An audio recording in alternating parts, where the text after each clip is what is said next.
that gives effect to your appointment as Prime Minister. Congratulations, Mr Luxon.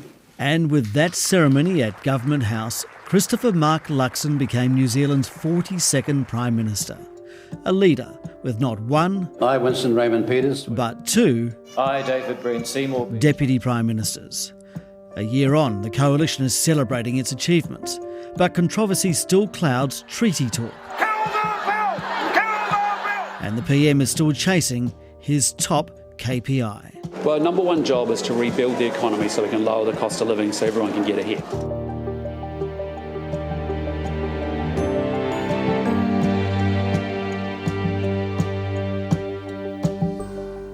Welcome to the NBR podcast. I'm your host, Simon Shepherd. The Coalition Government has delivered on many items in its multiple to-do lists. But the most important, as you just heard a newly sworn-in Prime Minister say, is the economy. And that is still very much a work in progress. The Prime Minister joined the NBR podcast. What do you think the government's biggest achievement has been in 2024? Well, g'day, Simon. Good to be with you. Look, I mean, the first thing I'd say is that, we've faced a huge financial challenge and mess, as I think everyone fully appreciates. We're working our way through it. I'm actually really proud of the fact that we've broken the back of the cost of living challenges that people were experiencing. Essentially, we've had to make sure that we've got good, disciplined government spending. That means that actually fiscal policy is working to lower inflation alongside monetary policy. Yep. With that then comes, obviously, interest rate falls. And when you think about 3 interest rate cuts versus 12 interest rate rises, we're making progress there. Business confidence, consumer confidence is at sort of recent record highs. But you're right, the real challenge now as we go into next year is we need to see that translate into growth and obviously employment. We shall talk about that. So, but the biggest achievement is is it like getting costs under control? Yeah, look, I think facing up and dealing with what was a pretty horrendous economic set of economics, and still will be, frankly, Simon. We still have moments of turbulence. It's still a tough time for New Zealanders, but they can see that our plan's working. All right, you're talking about inflation down, interest rates falling. That's largely because the economy has tanked. I just wonder whether you take any responsibility for the economy performing generally worse than expected than when you first came in. Well, I think, when you think about it's all very, I'd say 12 months on to, from when we came to power, you've actually seen us return inflation into the band from 7.3% to 2.2%. That has required some pretty tough decisions for us to make around government spending, which was fueling a lot of that domestic inflation. That domestic inflation being fueled led to high interest rate cuts. You've now seen 3 interest rate rises. You saw 12 in a row from Labor. You've seen 3 cuts from us. And you've also seen for the first time wages in 4 quarters in a row, rather than 13 previously, where wages have outpaced prices. That's a good thing for working New Zealanders. So I just put it to you that I think, there's a lot of progress that's been made in 12 months and dealing with what's a very difficult situation. As you know, some economists say your continued cutting of government spending and tight fiscal control is actually prolonging the recession. Well, I disagree completely, and economists will have a range of opinions, and there's always a range on all sides. But, we have a choice. We either carry on with the craziness of spend more, tax more, borrow more, no outcomes, no delivery of the previous administration, or you go into hard austerity. And that's not what we're doing. What we're doing is a very balanced approach to say we're going to cut inefficiency and make sure we put that money into the frontline services, thus the record investment in healthcare. We've made sure that we give people tax relief, lower and middle income working New Zealanders. Okay. And importantly, thirdly, that we've got to make sure we invest for growth and therefore big investments in infrastructure coming. Yeah, and we'll talk about the growth picture soon, but some of the figures are not going well, are they? Job seeker numbers going the wrong way, up 8,000, putting your 2030 target in doubt. Small businesses are falling over. Centrix data shows company liquidations up 27%. That is not a rosy picture, and that is not probably really what you promised. Well, let's just be clear, Simon. We've had 6 years of an administration that ran the country and economy into a massive ditch. But how long can you keep on with that? Simon, just hear me out a little bit, which is that what we have to relearn is the immutable laws of economics. If you increase spending by 80%, you drive up domestic inflation, you drive up interest rates, you put the economy into recession for 3 years, and you end up with people laying off jobs. And it is a really tough time for businesses, as it has been for families, and that's why I'm trying to get government spending under control, because businesses have had to do it, families have had to do it. And if you're a business that's hung in there with massive levels of inflation, high interest rates that have come up and really chortled you, and then you've actually had suppressed demand because we've been in a recession, the last thing you end up doing is laying off workers. And so if you don't sort out spending to lower inflation, to lower interest rates, to build confidence, to drive growth, to then get employment in place, that's the message, and that's what we're having to do, work our way through those 5 issues sequentially. Okay, and our audience understands that message, but it's looking forward now, okay? I mean, whether it's your policies or whether it's the Reserve Bank, engineering the recession, anyway, we've got this picture now. And we've got... Sorry, the recession has been with us for 3 years. Yeah. We're in a recession under the previous administration, right? Yeah, I appreciate that. I mean, but whether all those factors led to our position now, okay, of those figures. Yes, and now we need to grow. That's right. And so I guess, and you've talked about, next year, 2025, has to be focused on growth. So tell me, how are you going to do that? Because the current growth figures or forecasts from the Reserve Bank are going the wrong way. They're declining. How are you going to turn that around? Well, just so we're clear, Simon, we've had negative growth for the last 3 years, essentially, right? That's what's called a recession. What you've seen from the Reserve Bank in their latest forecast, even just last week, is that they're foreshadowing will be around the 2% type growth for next year. And that was a downgrade from the previous monetary policy statement. That is positive growth, right? Okay. That is positive growth. There's a bunch of forecasts, that we have forecasts from Treasury, from economists, and from the Reserve Bank all the time. The question is, what are we going to do about it to try and change that picture and that forecast? And that's what you're seeing us do, is that we've had to get spending, inflation, interest rates under control so that we can grow the economy and get people into jobs. But actually the real exciting work is actually ahead of us, which is as we come out of this recession, we have a choice about how we want to shape the economy going forward. And what we're seeing us do is make sure that those savings we make in spending are put into the front line around education. We want to make sure we embrace more science, technology, innovation. We need to get more modern, reliable infrastructure built in New Zealand because we've been terrible at getting things done and built, and that has massive economic productivity and economic growth opportunities for New Zealand.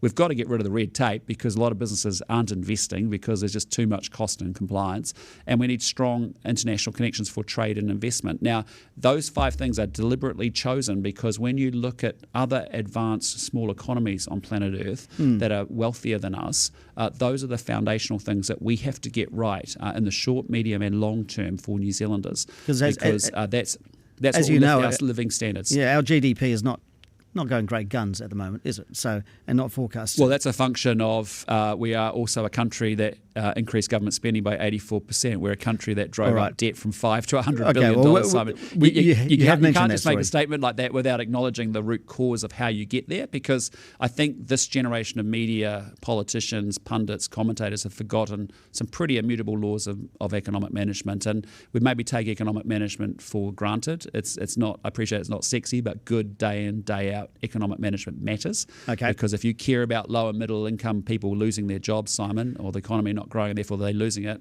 you want to be a fiscal conservative, and that's what we're doing. Alongside managing the economy, there is managing political agendas. MMP, as you will hear the PM say, brings its challenges. Some of the most controversial issues have come from coalition partners.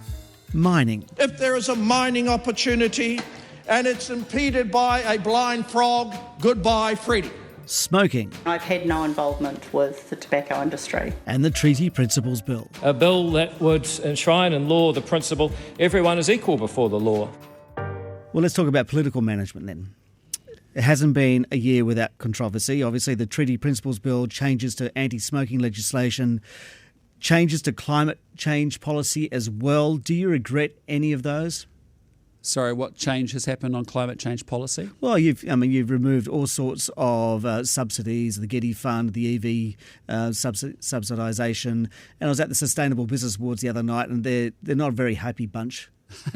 I'd just say to you, Simon, we're deeply committed to net carbon zero 2050 goals, and if you'd understand the way we deliver that is legislatively, we have to make sure we have an emissions budget that is balanced and is on the pathway to that goal. Emissions budget 1 has delivered. Emissions budget 2 will deliver. We're about to release the emissions reductions plan. Emissions budget 3, which is the 2030 to 2035 period, we're working on. We've got more work to do on that, but that's the way in which we make sure we deliver the goal of the previous administration and what we signed up for as a National Party, where we are deeply, deeply committed to net carbon 2050. We may disagree with the means by which we deliver those goals because, frankly, here's a great case in point, right? If you actually care about getting more stuff done in the environment, more sustainable energy, for example, they should come out and support our fast track policy. Why? We've got 22 renewable energy projects that are going to add 30% capacity potentially to our electricity generation. That's a good thing. We should be not taking 8 years to consent that, which take 1 year, get 2-year build and get the benefit of that for New Zealand. So obviously we want to double. Yeah. I understand we want to double renewable electricity. Yeah. But you also and we want do that to, through getting the regulation right. And at the same time, you talk about fast track. There is controversy around that as well with some of the other projects as well. I wasn't actually going to talk about that, but I'll just say, Simon, controversy is not a reason for why you stay focused on delivering outcomes, right? And so everyone will have their reckons, everyone can have their opinions, but the point is you actually got to put the plan together, and we have a plan, and the plan is delivering on making sure we deliver net zero. The plan is delivering on making sure we get our economy sorted, and ultimately get law and order and other things under control.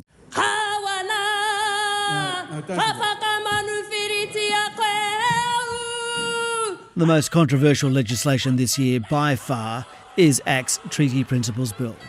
Te Pāti Māori ripped it up in protest. Tens of thousands took part in the hikoi mō te tiriti to Parliament.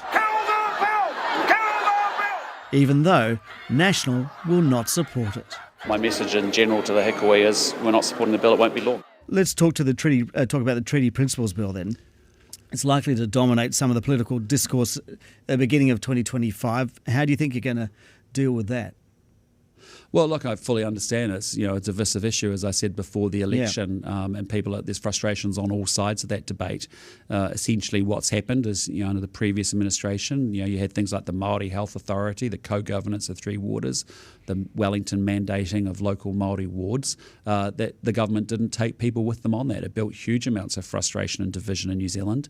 What we don't believe, however, is that the answer to those frustrations is a very simplistic treaty principles bill, which overwrites 184 years of discourse and debate that's actually been very positive for New Zealand. We've grappled and wrestled with the obligations under the treaty. We'll continue to do so. Doesn't mean we always agree, as you know, through our history, but we don't think that's the answer. The answer is to deal with those on an issue-by-issue, case-by-case basis, and importantly focus on outcomes and being improved outcomes for Māori. So in hindsight, should you just have stood up to ACT in the first place and said no, so we didn't have to have this divisive discourse that we've had?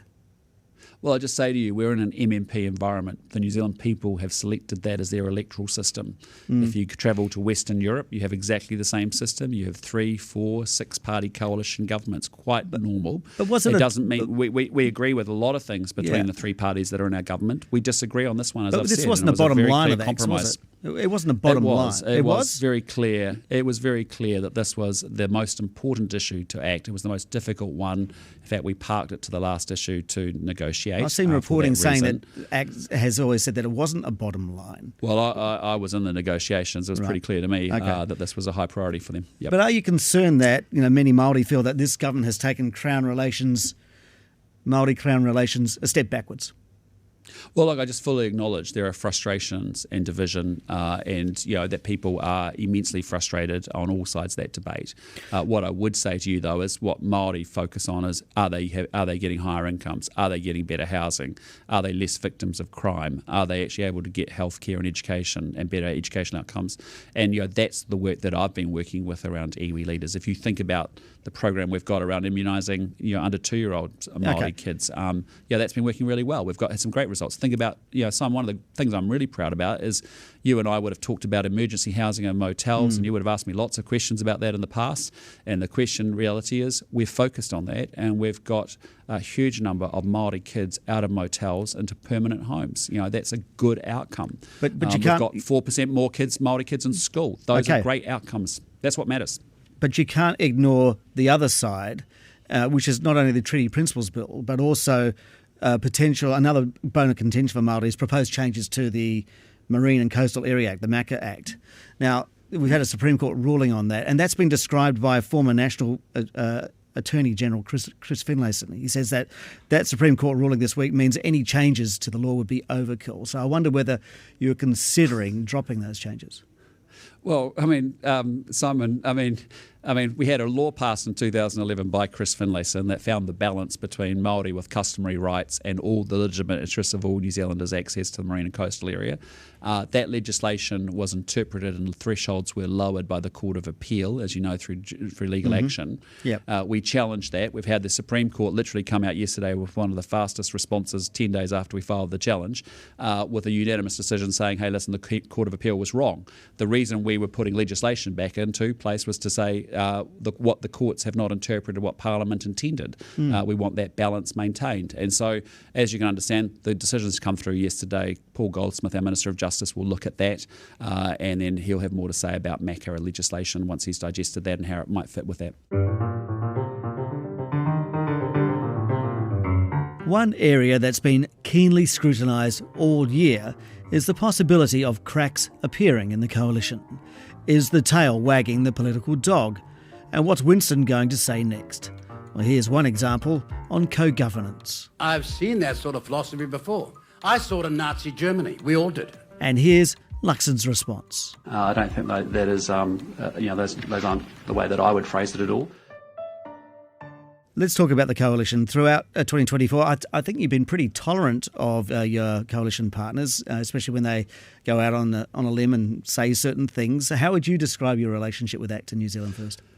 Well, look, I think of all the media commentators a year ago that were saying, gee, how's this all going to work with three parties in a coalition government? And surprise, surprise, MMP exists around the world. Coalition governments is obviously what New Zealand wants to be achieved. They want different representation in that government, and that's what we've delivered. And I'm really proud of it, actually. I think we've made it work. Now, yes, we'll say things differently, but and we'll express things differently as different parties in that government. And that's okay, as I said, right from day one.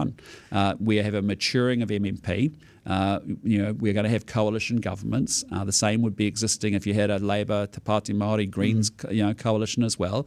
But we are deeply, deeply united on rebuilding the economy, restoring law and order, better public services. We have our differences, as you saw in Treaty Principles Bill. Yeah. But if you have a first past the post mentality, Simon, frankly, in an MMP environment where there's a homogeneity of thought from all parties, we can have some space for individual party differences. There certainly isn't a homogeneity of thought there. That's true. It has led to some criticism. Well, there's massive amounts of alignment, right, on the things that matter. But it has led to some sort of criticism from commentators like, right-aligned commentators like Matthew Hooton say that you're not really leading. I mean, you're letting David Seymour get away with too much. You're letting Winston Peters say too much. Oh, I disagree completely. I think you cannot have a first past the post mentality in an MMP world. Okay, that's get out of New Zealand, go check out Western Europe, see how they managed Denmark. Look at how they managed Germany. You just had a three-party coalition fall apart there. Think about what's happened in Ireland this week with respect to a proportional system.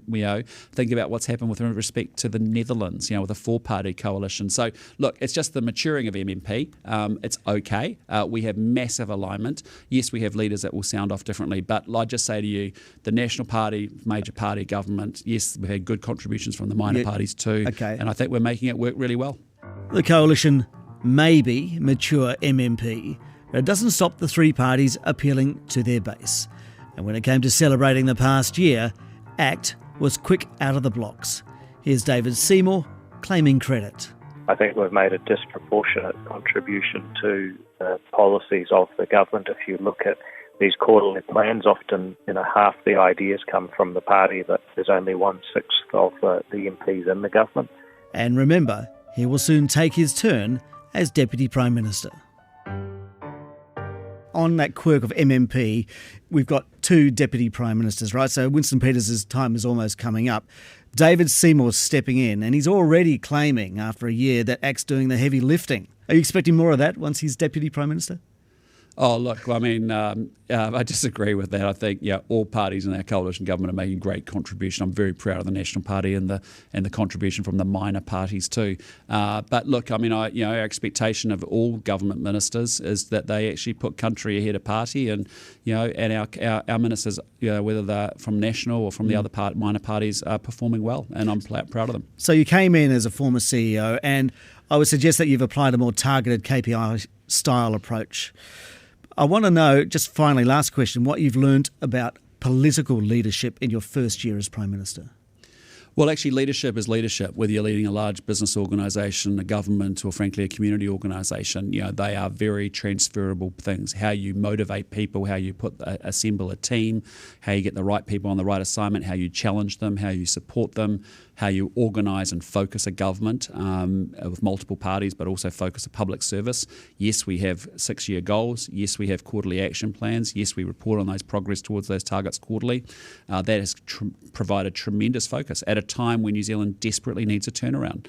The last lot put the car in the ditch big time. We're hauling it out. We're turning it up the right way. We're getting into first and second gear, and we've got a great future ahead of us, and we've got to get it into top gear. So, those lessons from an outside world, I think, have actually served us incredibly well for the times that we find ourselves in. And I'm proud of the fact that I'm not a career politician. I've come here 4 years ago, and I'm determined that New Zealand's going to reach its potential. And man, we've got a great future ahead of us. All right. Prime Minister Christopher Luxon, thanks very much for your time. Appreciate it, mate. Have a good day. And that wraps up our interview with the PM for this episode of the NBR podcast.